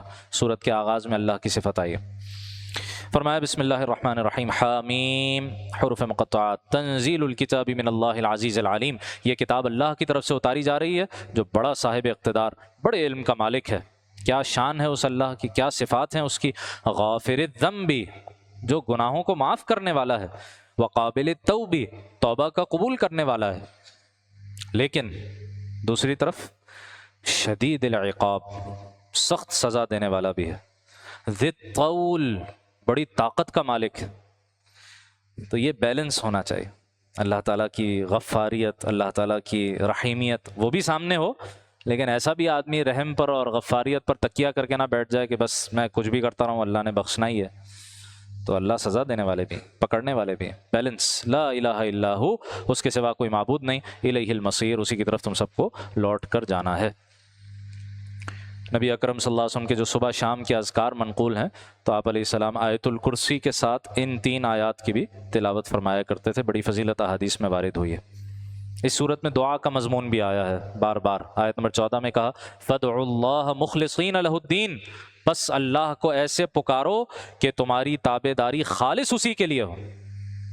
اللہ سے دعائیں کر رہے ہو تو اس کی بھی تو مانو، تم چاہتے ہو وہ تمہاری مانے، تمہاری دعائیں قبول کرے، تو تمہیں بھی تو چاہیے اس کا کیا نہ مانو، تمہاری اطاعت خالص اللہ کے لیے ہونی چاہیے، وَلَوْ كَرِهَ الْكَافِرُونَ، چاہے یہ بات کافروں کو کتنی بری لگے۔ موسیٰ علیہ السلام کا واقعہ، موسیٰ علیہ السلام نے دعوت دی، فرعون نے اپنے درباریوں سے کہا، وقال فرعون، فرعون نے کہا ذرونی اقتل موسیٰ، لاؤ ذرا میں اس موسیٰ کو قتل ہی کر ڈالوں، وَلْيَدْعُ رَبَّهُ، اور اسے چاہیے کہ یہ اپنے رب کو پکار لے، دیکھتے ہیں کہ اس کا رب اسے بچاتا ہے یا نہیں۔ انی اخاف ان یبدل دینکم، مجھے تو ڈر ہے یہ کہیں تمہارا دین ہی نہ بدل ڈالے، او ان یظہر فی الارض الفساد، یا زمین میں فساد برپا نہ کر دے۔ تو جب موسیٰ علیہ السلام کے قتل کے درپے ہو گیا فرعون، اب اس مومن شخص نے اپنا ایمان ظاہر کیا، وقال رجل مؤمن من آل فرعون، اور فرعون کے خاندان میں سے ایک مومن شخص، یکتم ایمانہ، جس نے ابھی تک اپنا ایمان چھپایا ہوا تھا، اب اس نے تقریر شروع کی، کہا اتقتلون رجلا ان یقول ربی اللہ، کیا تم ایک شخص کو صرف اس لیے قتل کرتے ہو کہ وہ کہتا ہے کہ میرا رب اللہ؟ یہ کون سی وجہ ہوئی اس کو قتل کرنے کی؟ اور یہ الفاظ ایسے ہیں کہ ایک مرتبہ کوفے میں سیدنا علی رضی اللہ تعالی عنہ سے بعض لوگوں کی گفتگو چل رہی تھی، سیدنا علی رضی اللہ تعالی عنہ نے ان سے سوال کیا، جانتے ہو نبی صلی اللہ علیہ وسلم کے ساتھیوں میں سب سے بہادر کون تھا؟ تو سب سے زیادہ بہادری کی جو شہرت ہے وہ تو خود حضرت علی کی تھی۔ تو لوگوں نے کہا کہ آپ کو شیر خدا کہا جاتا ہے، حیدر کرار کہا جاتا ہے۔ تو حضرت علی نے کہا نہیں، سب سے زیادہ بہادر کون تھے؟ ابو بکر تھے رضی اللہ تعالیٰ۔ اور پھر پورا واقعہ سنایا کہ ایک مرتبہ نبی علیہ الصلاۃ والسلام کو انتہائی تکلیف میں مبتلا کیا گیا۔ وہ واقعہ سن رکھا ہے نا، وہ ایک بدبخت آدمی تھا جس نے چادر آپ کی گلے مبارک میں ڈال کے ایسے کھینچی کہ آپ کی آنکھیں باہر ابلنے لگی، سانس گھٹنے لگا۔ تو صدیق اکبر رضی اللہ تعالیٰ عنہ دوڑتے ہوئے آئے، ان کو کسی نے خبر دی کہ یہ ہو رہا ہے آپ صلی اللہ علیہ وسلم کے ساتھ، دوڑتے ہوئے آئے اور اس آیت کی تلاوت کر رہے تھے، اتقتلون رجلا ان یقول ربی اللہ، کیا تم ایک شخص کو صرف اس لیے قتل کرتے ہو کہ وہ کہتا ہے کہ میرا رب اللہ ہے؟ اور وہ آپ صلی اللہ علیہ وسلم کو چھوڑ کے وہ صدیق اکبر پہ ٹوٹ پڑے سارے کے سارے رضی اللہ تعالیٰ۔ اتنا مارا اتنا مارا اتنا مارا، خون اتنا بہا کہ بے ہوش ہو گئے، خیال ہوا کہ شاید شہادت ہو چکی، انتقال ہو چکا، تب چھوڑا۔ لوگوں نے اٹھا کے کسی طرح، کوئی ہمدرد 2-3 لوگوں نے اٹھا کر گھر پہنچا دیا۔ تو والدین اور خاص طور پر والدہ، وہ تو دیکھ کے بالکل پریشان کی کیا حال ہو گیا ان کا۔ لیکن صدیق اکبر رضی اللہ تعالیٰ عنہ کو جیسے ہی ہوش آیا، پہلا سوال یہ تھا کہ بھئی رسول اللہ خیریت سے ہیں صلی اللہ علیہ وسلم؟ انہوں نے کہا تو انہی کی وجہ سے تو تمہارا یہ حال ہے؟ کہا نہیں، ان کی خیریت مجھے بتا۔ تو کہا وہ خیریت سے ہیں۔ کہا نہیں ایسے نہیں، مجھے سہارے سے لے کر جاؤ، میں خود اپنی آنکھ سے دیکھوں گا کہ آپ علیہ السلام خیریت سے ہیں تو مجھے اطمینان آئے گا۔ یہ ان کی محبت کا عالم تھا نبی علیہ الصلوۃ والسلام سے۔ تو اتقتلون رجلا ان یقول ربی اللہ، کیا تم ایک شخص کو صرف اس لیے قتل کر رہے ہو کہ وہ کہتا ہے کہ میرا رب اللہ ہے؟ وقد جاءکم الحق من ربکم، حالانکہ وہ تمہارے پاس وقد جاءکم بالبینات من ربکم، تمہارے رب کی طرف سے واضح نشانیاں لے کر آیا۔ وَإِن یکو کاذبا فعلیہ کذب، اگر وہ جھوٹا ہے تو اس کا جھوٹ اسی پر پڑے گا۔ وَإِن یکو صادقا، لیکن اگر وہ سچا ہوا، یصبکم بعض الذی یعدکم، تو تمہیں یقیناً اس میں سے کچھ حصہ آ پہنچے گا جس کا وہ تمہیں وعدہ دے رہا ہے، یعنی وہ عذاب پھر آئے گا۔ ان اللہ لا یہدی من هو مسرف کذاب، بے شک اللہ تعالیٰ ہرگز ایسے شخص کو ہدایت نہیں دیتا جو حد سے گزر جانے والا اور جھوٹ بولنے کا عادی ہو۔ یا قوم لکم الملک اليوم ظاہرین فی الارض، اے میری قوم آج تمہیں زمین میں ایسی سلطنت ملی ہوئی ہے کہ تمہارا ہی راج ہے پوری سلطنت میں۔ فمن ینصرنا من بأس اللہ ان جاءنا، لیکن اگر کہیں اللہ کا عذاب آ گیا تو بتاؤ کون ہے جو اس کے مقابلے میں ہماری مدد کرے؟ فرعون کی تو سٹی گم، یہ کیا ہوا؟ اس کا اپنا ہی چچا زاد، اپنا ہی درباری، اور وہ موسیٰ کا ساتھی نکلا علیہ الصلوۃ والسلام، اس نے ڈیمیج کنٹرول کرنے کی کوشش کی نا؟ کیا کہتا ہے؟ قال فرعون ما اریکم الا ما ارى، جب بالکل بھیگی بلی بن گیا، کہنے لگا بھائی میں تو بس وہی رائے دوں گا جس کو میں درست سمجھتا ہوں، وما اہدیکم الا سبیل الرشاد، اور میں جو تمہاری رہنمائی کر رہا ہوں وہ تو بالکل ٹھیک ٹھیک راستے کی طرف کر رہا ہوں۔ اس مومن بندے نے کوئی پرواہ نہیں کی، اس نے تقریر جاری رکھی۔ وقال الذی آمن، اس نے کہا یا قومی، اے میری قوم، انی اخاف علیکم مثل یوم الاحزاب، مجھے تو ڈر ہے کہ تم پر ویسا ہی دن نہ آ جائے جیسے پہلے بہت سے گروہوں پر آ چکے، مثل دأب قوم نوح وعاد وثمود والذین من بعدہم، اور تمہارا حال ویسا نہ ہو جائے جیسا حال نوح علیہ السلام کی قوم کا، عاد و سمود کا اور ان کے بعد لوگوں کا ہوا۔ وما اللہ یرید ظلما للعباد، اور اللہ تو بندوں پر ظلم نہیں کرنا چاہتا۔ وَيَا قَوْمِ إِنِّي أَخَافُ عَلَيْكُمْ يَوْمَ التَّنَادِ، اور اے میری قوم مجھے تم پر اس دن کا خوف ہے جس دن چیخ و پکار مچی ہوئی ہوگی، یوم تولون مدبرین، جس دن تم پیٹ پھیر کر اس طرح بھاگو گے کہ ما لکم من اللہ من عاصم، اللہ سے بچانے والا تمہیں کوئی نہیں ہوگا، ومن یضلل اللہ، اور جسے اللہ ہی بھٹکا دے، فما لہ من ہاد، اسے ہدایت دینے والا کوئی میسر نہیں آ سکتا۔ وَلَقَدْ جَاءَكُمْ يُوسُفُ مِن قبل، اور یہ تم ہی تو ہو اہل مصر کہ تمہارے پاس اس سے پہلے یوسف بھی آ چکے علیہ الصلوۃ والسلام۔ یوسف علیہ السلام اور موسیٰ علیہ السلام میں تقریباً 400 سال کا فصل ہے، تو کہا تمہارے پاس پہلے یوسف بھی آ چکے علیہ السلام، بالبینات، واضح روشن دلائل لے کر آئے تھے۔ فما زلتم فی شک مما جاءکم بھی، تو تم ان کی لائے ہوئی باتوں کے متعلق مستقل شک میں پڑے رہے، حتی اذا ہلک، یہاں تک کہ جب ان کا انتقال ہو گیا، قلتم لن یبعث اللہ من بعدہ رسولا، تو تم نے کہا اب تو اللہ کسی کو پیغمبر بنا کر نہیں بھیجے گا۔ کیا مطلب؟ یعنی اول تو تم یوسف علیہ السلام کی نبوت کا انکار کرتے رہے، بادشاہ تو مسلمان ہو گیا تھا لیکن عام عوام اتنی آسانی سے اسلام کی طرف نہیں آئی تھی، تو تم ان کا انکار کرتے رہے۔ اور دوسرا یہ کہ جب ان کی وفات ہو گئی اور ان کے جو عظیم الشان کارنامے تھے، وہ جو 15 سال پورا انہوں نے قحط کا زمانہ اور غلے کا زمانہ مینیج کیا تھا، اس کو یاد کر کر کے تم کہتے تھے اگر یہ کوئی پیغمبر تھے تو اب ان جیسا تو پیغمبر اب دوبارہ نہیں آ سکتا، ایسا عظیم الشان آدمی اب دوبارہ کیسے آئے گا؟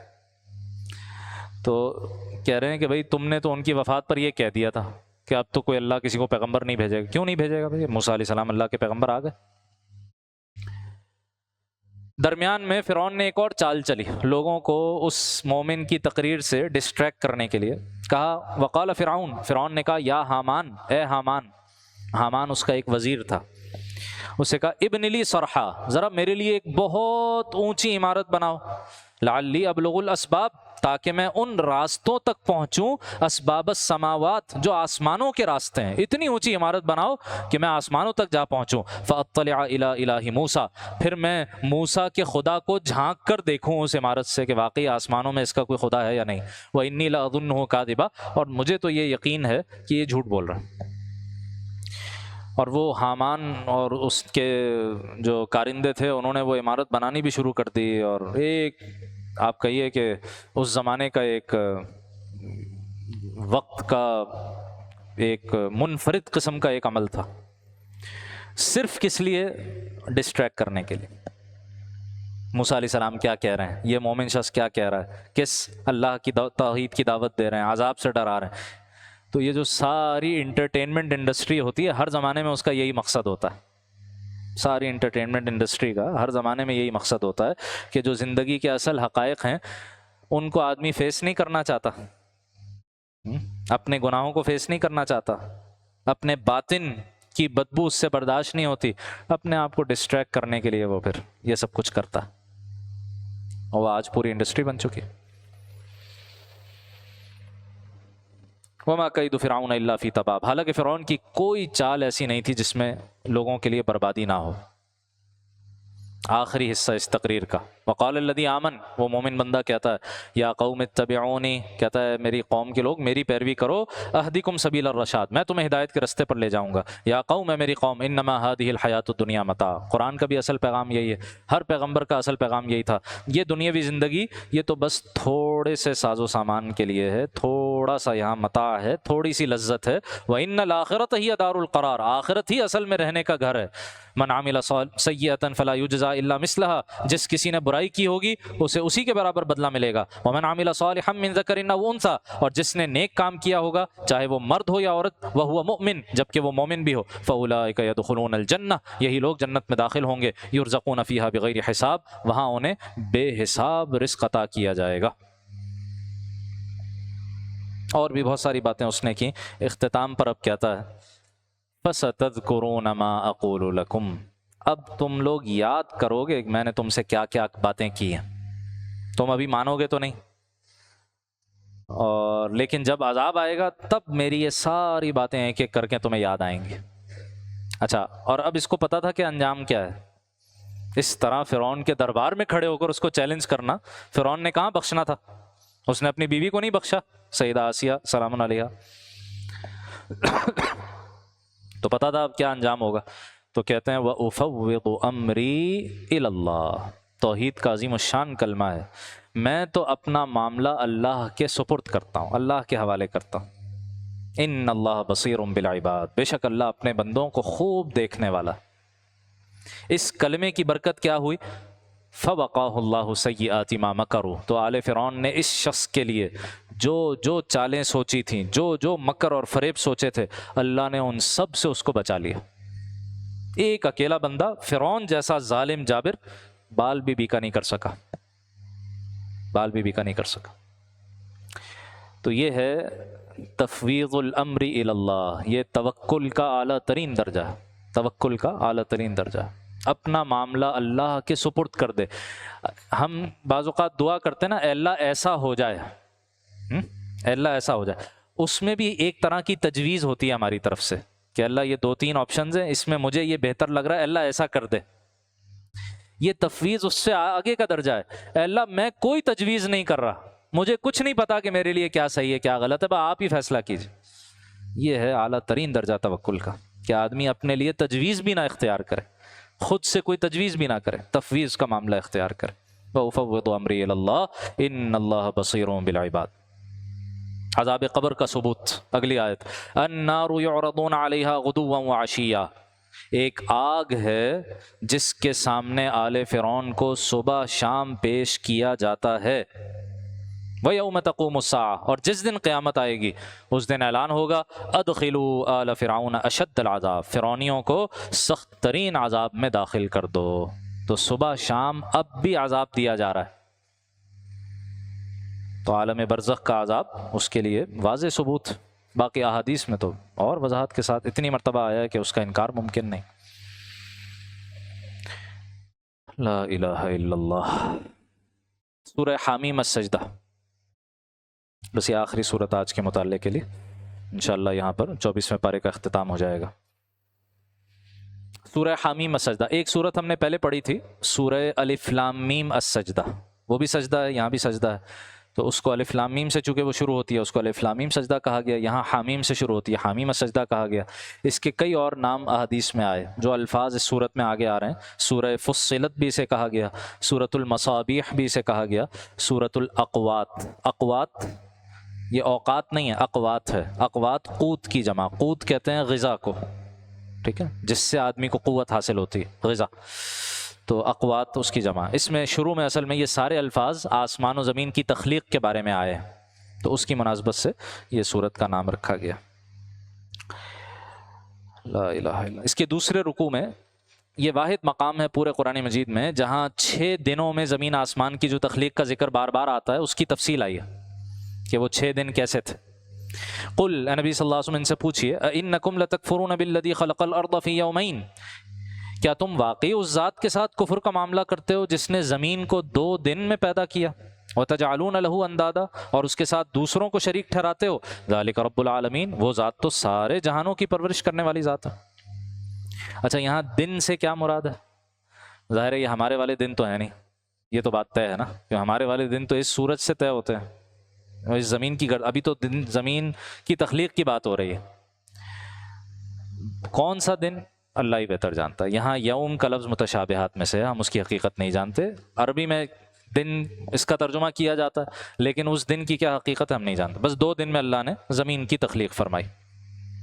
پھر اس کے بعد وجعل فیہا رواسیا من فوقہا، اوپر سے پہاڑ گاڑ دیا، وبارک فیہا، اور اس میں برکت ڈال دی، وقدر فیہا اقواتہا فی 4 ایام، اور اس میں توازن کے ساتھ اس کی غذائیں پیدا کیں۔ یہ سب کچھ 4 دن میں ہوا ہے، سب کچھ 4 دن میں ہوا۔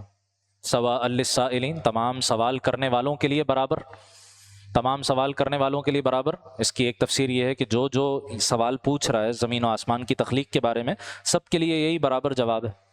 یا وہ جو زمین میں برکت ڈالی، غذائیں ڈالی، وہ تمام مانگنے والوں کے لیے برابر ہے، سب کے لیے ہیں، ہر ایک کے لیے اللہ نے رزق کا انتظام کیا۔ ثم استوى الى السماء، پھر وہ آسمان کی طرف متوجہ ہوا، وہی دخان، جبکہ اس وقت وہ دھوئیں کی صورت میں تھا، دھوئیں کی شکل میں تھا۔ فقال لها وللارض ائتيا طوعا او كرها، تو اس آسمان اور زمین دونوں سے کہا چلے آؤ، چاہے خوشی سے چاہے زبردستی، ہماری اطاعت قبول کرو۔ قالتا اتینا طائعین، دونوں نے کہا ہم خوشی خوشی آتے ہیں۔ بھئی وہ خوشی خوشی نہ آتے تب بھی جبراً اللہ کا حکم ماننا ہی تھا، کیونکہ انسان اور جنات کے علاوہ کسی کے پاس اللہ کی نافرمانی کا اختیار نہیں ہے۔ لیکن بتایا جا رہا ہے کہ آسمان زمین بھی خوشی خوشی اللہ کی اطاعت قبول کرتے ہیں، تو تمہیں بھی چاہیے تم بھی خوشی خوشی اللہ کی اطاعت قبول کرو۔ فقضاهن 7 سماوات فی یومین، چنانچہ اس نے 2 دن میں اپنے فیصلے کے تحت 7 آسمان بنا دیے۔ وأوحى فی کل سماء امرها، ہر آسمان میں اس کے مناسب حکم بھیج دیا۔ اچھا یہاں اشکال ہوتا ہے، یہ تو 2 4 اور 2، یہ تو 8 ہو گئے ہاں، جبکہ ہر جگہ 6 آتا ہے۔ تو زمین کی تخلیق کے لیے 2 اور 4 کا ذکر ہے، 6 دنوں میں زمین کی تخلیق ہوئی ہے، اور 7 آسمانوں کی تخلیق 2 دنوں میں ہوئی ہے، انہی 6 میں سے 2 دن میں آسمانوں کی بھی 7 تخلیق ہوئی ہے۔ اس طرح دونوں باتوں میں مطابقت پیدا ہو جاتی ہے۔ باقی انبیاء سابقین کا کچھ ذکر ہے اور قیامت کے احوال کا بیان ہے، اس کا ہم جو اختتام پر صرف 5واں رکوع اس کا مطالعہ کریں گے۔ 7 آیات ہیں جس میں اللہ تعالیٰ کے خاص چنیدہ بندوں کی صفات کا ذکر، جن کو آپ اولیاء اللہ کہیں، جن کو آپ صادقین کہیں، سورہ نساء میں جو اصطلاح آئی ہے، سورہ واقعہ میں جن کو السابقون السابقون کہا گیا، سبقت لے جانے والے، جنت کے اعلیٰ ترین درجات حاصل کرنے والے، ان کی صفات۔ فرمایا آیت نمبر 30 میں، ان الذین قالوا ربنا اللہ، بے شک وہ لوگ جنہوں نے کہا کہ ہمارا رب اللہ ہے، ثم استقاموا، پھر اس پر ڈٹ گئے، اس پر جم گئے، اس پر ثابت قدمی کا مظاہرہ کیا۔ آگے ان کے لیے پھر ساری خوشخبریاں ہیں۔ تو اللہ کو رب ماننے کے بعد استقامت کا کیا مطلب ہے؟ تو یہ ان چند مقامات میں سے ہے جہاں خود خلفائے 4 سے ہر ایک سے اس آیت کی تفسیر ملتی ہے۔ چنانچہ سیدنا صدیق اکبر رضی اللہ تعالیٰ عنہ فرماتے ہیں، ان الذین قالوا ربنا اللہ ثم استقاموا، اس کا مطلب یہ ہے ثم استقاموا ای لم یشرکوا باللہ شیئا، کہ ایک مرتبہ اللہ کو رب مان لیا، اب اس کے ساتھ کسی کو شریک مت ٹھہراؤ، یہ استقامت ہے۔ سیدنا عمر رضی اللہ تعالیٰ عنہ سے منقول ہے کہ وہ ممبر پر خطبہ دے رہے تھے اور اس آیت کی انہوں نے تلاوت کی اور پھر کہا استقاموا واللہ علی الطریقۃ لطاعتہ، اللہ کی قسم یہاں استقامت سے مراد کیا ہے؟ اللہ کی اطاعت کے رستے پر سیدھا سیدھا چلنا۔ ثم لم یرغوا روغان الثعالب، پھر لومڑیوں کی طرح ادھر ادھر رستے نہ بدل لینا، جیسے لومڑی اپنے شکاری جانور سے چھپتی پھرتی ہے، کبھی ادھر مڑ جاتی ہے کبھی ادھر، اس طرح کی روش اختیار نہ کرنا اللہ کے دین کے ساتھ، کہ ذرا مشکل حکم آیا تو یوں مڑ گئے اور ذرا مشکل حکم آیا تو یوں مڑ گئے، نہیں، بالکل استقامت کے ساتھ سیدھے سیدھے دین پر چلتے رہو، چاہے کیسے ہی حالات کیوں نہ آئے، یہ ہے استقامت۔ سیدنا عثمان رضی اللہ تعالیٰ عنہ فرماتے ہیں کہ استقاموا ای ثم اخلصوا العمل للہ، ایک مرتبہ کہہ دیا کہ رب اللہ ہے، اب اپنے عمل کو اللہ کے لیے خالص کر لو، خالص اللہ کے، کیونکہ ریاکاری بھی ایک طرح کا شرک ہے نا، حدیث میں آیا ریاکاری یہ ایسا پوشیدہ شرک ہے، شرک خفی اس کو قرار دیا، اس کو پہچاننا اتنا مشکل ہے جتنی کالی رات میں کسی کالے پتھر پر چلتی ہوئی کالی چینٹی کو دیکھنا جتنا مشکل ہے، اتنا ہی مشکل اس ریاکاری کو پہچاننا اور دکھاوے کو پہچاننا اتنا مشکل ہے۔ خاموشی سے شیطان دکھاوا پیدا کر دیتا، آدمی کو پتہ بھی نہیں چلتا۔ اس کو شرک خفی کیوں کہا؟ دکھاوے سے آدمی دار اسلام سے باہر نہیں چلا جاتا، شرک سے اس لیے اس کو تشبیہ دی ہے کہ اگر اس کی اصلاح نہیں ہوئی تو عین ممکن ہے کہ اسلام اور ایمان کی دولت آگے جا کے کبھی چھن جائے اور آدمی مشرکوں کی طرح کافر ہو جائے، اس لیے شرک سے تشبیہ دی۔ اور آخر میں سیدنا علی رضی اللہ تعالیٰ عنہ فرماتے ہیں کہ یہاں استقامت سے مراد کیا ہے؟ ثم ادوا الفرائض، ایک مرتبہ کہہ دیا کہ رب اللہ ہے، اب سارے فرائض پورے کرو، جو جو شریعت نے فرض کیا ہے، جو جو تمہاری ذمہ داری بیان کی ہے اس کو پورا کرو۔ ایسے لوگوں کے لیے کیا بشارت ہے؟ تتنزل علیہم الملائکہ، ان پر فرشتے یہ کہتے ہوئے نازل ہوتے ہیں اللہ تخافوا ولا تحزنوا، کہ نہ تم خوف دل میں لاؤ نہ کسی بات کا غم کرو۔ تو فرشتے عام حالات میں بھی نازل ہوتے ہیں، اور غزوات کے موقع پر تو قرآن سے ثابت ہے، بدر میں احد میں فرشتے نازل ہوئے تھے، اور موت کے وقت بھی نازل ہوتے ہیں۔ وَأَبْشِرُوا بِالْجَنَّةِ الَّتِي كُنْتُمْ تُوعَدُونَ، اس جنت کی بشارت لو جس کا تم سے وعدہ کیا جاتا رہا۔ نَحْنُ أَوْلِيَاؤُكُمْ فِي الْحَيَاةِ الدُّنْيَا وَفِي الْآخِرَةِ، ہم دنیا کی زندگی میں بھی تمہارے ساتھی تھے اور آخرت میں بھی تمہارے ساتھ رہیں گے۔ وَلَكُمْ فِيهَا مَا تَشْتَهِي أَنفُسُكُمْ، اس جنت میں تمہارے لیے وہ سب کچھ ہوگا جو تمہارا دل چاہے گا، جو تمہارا دل چاہے گا۔ وَلَكُمْ فِيهَا مَا تَدَّعُونَ، اور اس میں تمہارے لیے وہ کچھ ہوگا جو تم منگواؤ گے، جو جس چیز کی خواہش پیدا ہوگی منگواؤ گے، فوراً حاضر کر دیا جائے گا۔ اور یہ سب کچھ کیا ہوگا؟ نزلا من غفور الرحیم، یہ اس رب کی طرف سے جو بخشنے والا رحم کرنے والا ہے، ابتدائی مہمان نوازی ہوگی، ابتدائی مہمان نوازی۔ اصل نعمتیں کیا ہیں وہ کسی کو نہیں پتہ، لیکن اس کے لیے یہ اللہ کے اولیاء، یہ اللہ کے نیک بندے کرتے کیا ہیں؟ وَمَنْ أَحْسَنُ قَوْلًا مِّمَّنْ دَعَا إِلَى اللَّهِ، اس شخص سے بہتر بات کس کی ہوگی جو اللہ کی طرف لوگوں کو دعوت دے، وَعَمِلَ صَالِحًا، اور نیک عمل کرے، وَقَالَ إِنَّنِي مِنَ الْمُسْلِمِينَ، اور کہے کہ میں بھی فرمانبرداروں میں شامل ہوتا ہوں۔ تو اللہ کی طرف بلانا ضروری ہے، اکیلے اکیلے نیک بننا کافی نہیں، اور لوگوں کو بھی، خاص طور پر جو میرے ماتحت ہے وہاں تو فرض ہے، ہر مسلمان پر فرض ہے کہ وہ اپنے ماتحتوں کو بلائے اللہ کے دین کی طرف، ان کی دینی تعلیم و تربیت کا انتظام کرے، جو کسی بھی اعتبار سے سب آرڈینیٹ، گھر میں ہو، ملازمت میں ہو، کہیں بھی ہو۔ اور ویسے پوری انسانیت کو اللہ کی طرف بلانا یہ اس امت کا اجتماعی فریضہ ہے، اس کی بھی فکر کرنی ہے۔ وَلَا تَسْتَوِي الْحَسَنَةُ وَلَا السَّيِّئَةُ، اور دیکھو نیکی اور بدی برابر نہیں ہوتی۔ ادفع باللتی ہی احسن، برائی کا جواب اچھائی سے دو۔ دعوت جب دے رہے ہو کسی کو، دین کے قریب لا رہے ہو، تو اس کی بری بات کا بھی جواب اچھائی سے دو، اعلیٰ اخلاق سے اس کے دل جیتو۔ اگر ایسا کرو گے تو کیا ہوگا؟ فَإِذَا الَّذِي بَيْنَكَ وَبَيْنَهُ عَدَاوَةٌ كَأَنَّهُ وَلِيٌّ حَمِيمٌ، تو جس کے اور تمہارے درمیان آج سخت دشمنی ہے، دیکھتے ہی دیکھتے ایسا ہو جائے گا جیسے گرم جوش دوست۔ یہ مکہ کے لوگوں کی کایا کیسی پلٹی، یہ نبی صلی اللہ علیہ وسلم اور صحابہ اکرام کا یہ اخلاق تھا نا، کہ وہ مار رہے ہیں، زد و کوب کر رہے ہیں، تشدد کر رہے ہیں، جواباً یہ کچھ خاموش، کوئی ہاتھ نہیں اٹھا رہا، دل جیت لیے تھے صحابہ اکرام۔ وما یلقاها الا الذین صبروا، یہ اعلیٰ مقام صرف انہی لوگوں کے نصیب میں آتا ہے جو صبر سے کام لے۔ وما یلقاها الا ذو حظ عظیم، اور یہ بات اسی کو عطا ہوتی ہے جو بڑے ہی نصیبوں والا ہوتا ہے، بڑی درجات والا ہوتا ہے۔ آخری بات، وَإِمَّا يَنزَغَنَّكَ مِنَ الشَّيْطَانِ نَزْغٌ، اور اے نبی کبھی اگر آپ کو شیطان کی طرف سے کوئی وسوسے کا اندیشہ ہو تو فاستعذ باللہ، فوراً اللہ کی پناہ میں آ جائی، فوراً اللہ کی پناہ۔ سورہ اعراف میں بھی آیت گزر چکی کہ ہم شیطان کا مقابلہ نہیں کر سکتے، اللہ کی پناہ میں آ جائیں تو شیطان مقابلہ نہیں کر سکتا۔ انہ هو السمیع العلیم، بے شک وہی ہے جو سب کچھ سننے والا، سب کچھ جاننے والا۔ آج الحمدللہ ہم نے تھوڑا نسبتاً تفصیلی مطالعہ کیا، چونکہ تاخرات بھی تھی، پھر ویکینڈ بھی ہے، تو کل انشاءاللہ آرام کا موقع ہو جائے گا۔ ان تاخراتوں کا جتنا حصہ بھی اللہ کے کلام کے ساتھ گزر جائے ہمارا، وہ ہمارے لیے انشاءاللہ تو شاید آخرت اور غنیمت ہے۔ اور یہاں سے فارغ ہونے کے بعد بھی رات کی یہ جو قیمتی رات ہے، یہ تو فجر تک جاری ہے، تو یہاں سے فارغ ہونے کے بعد بھی کوشش کرنا چاہیے کہ ان راتوں کو ہم زیادہ سے زیادہ جاگ کر اللہ تعالیٰ کی عبادت میں، تلاوت میں، دعاؤں میں مشغول رہیں۔ اور جو خاص طور پر تاخراتوں میں مانگنے کے لیے جو دعا سیدہ عائشہ رضی اللہ تعالیٰ عنہا سے منقول ہے کہ آپ علیہ السلام نے تلقین فرمائی، اس کا بھی اہتمام کرنا چاہیے۔ اللہم انک عفو تحب العفو فاعف عنا، اللہ آپ بہت بخشنے والے ہیں، بخشنے کو پسند فرماتے ہیں۔ گناہ ہو جائے تو اللہ سزا دینے کے لیے طریقے نہیں ڈھونڈتے، معاف کرنے کے لیے طریقے ڈھونڈتے ہیں کہ بندے کو کسی طرح معافی مل جائے۔ تحب العفو، آپ معافی کرنے کو پسند کرتے ہیں، فاعف عنا، پس ہمیں بخش دیجیے، دعا کر لیجیے۔ الحمدللہ رب العالمین، والصلاة والسلام علی سید الانبیاء والمرسلین سیدنا و مولانا محمد وعلی آلہ وصحبہ اجمعین۔ ربنا تقبل منا انک انت السمیع العلیم وتب علینا انک انت التواب الرحیم۔ اللهم صل وسلم دائما أبدا على حبيبك خير الخلق كلهم. ربنا آتنا في الدنيا حسنة وفي الآخرة حسنة وقنا عذاب النار. اللهم أجرنا من النار وأدخلنا الجنة مع الأبرار يا عزيز يا غفار يا أرحم الراحمين.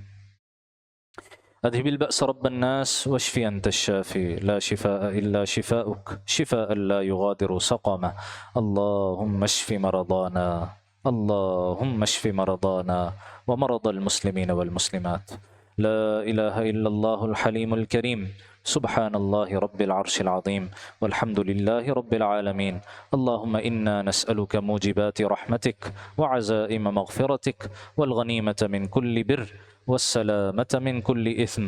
لا تدع لنا ذنبا إلا غفرته ولا هما إلا فرجته ولا دينا إلا قضيته ولا مريضا إلا شفيته ولا ضالا إلا هديته ولا مكروبا إلا نفسته ولا ميتا إلا غفرته ولا حاجة من حوائج الدنيا والآخرة هي لك رضا ولنا فيها صلاح إلا قضيتها يا أرحم الراحمين.